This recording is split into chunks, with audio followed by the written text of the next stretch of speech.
আসসালামু আলাইকুম, আসাদুল্লাহ বলছি, এমবিবিএস ফোর্থ ইয়ার। তো আসলে আমার মেডিকেল লাইফে গত 3 বছর 3.5 বছরের মধ্যে এই প্রথম আমি যাত্রাবাড়ি এসে বাস মিস করলাম, এমনকি লঞ্চ মিস করলাম।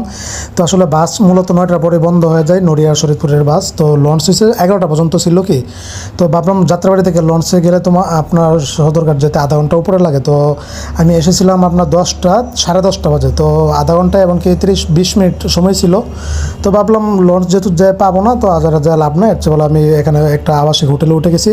তো অসাধারণ একটা হোটেল, আমি যেরকম সাহিত্যিক কবির টাইপের, তো এরকম একটা হোটেল পেয়ে গেছি, সবুজে ঘেরা, তো গাছগাছালি ঘেরা পুরো হোটেল। তো মাত্র দরাদরি করে অনেক কিছু কাহিনি মাইনি করে মাত্র 400 টাকায় নিয়ে নিয়েছি। রুমটা অনেক সুন্দর।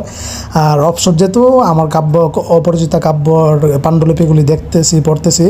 আর হচ্ছে সকাল ভোর 6:30 বাজে বাস আছে, বাস ওইটা আমার 2 ঘন্টা লাগবে মেডিকেলে যেতে। যাত্রাবাড়ি থেকে ইনশাল্লাহ চলে যাবো। নরসিংদীতে লেট হয়ে গেছিলো, আমি ভিজিটিংয়ের কার্ডে কাজ করছিলাম, নরসিংদী থেকে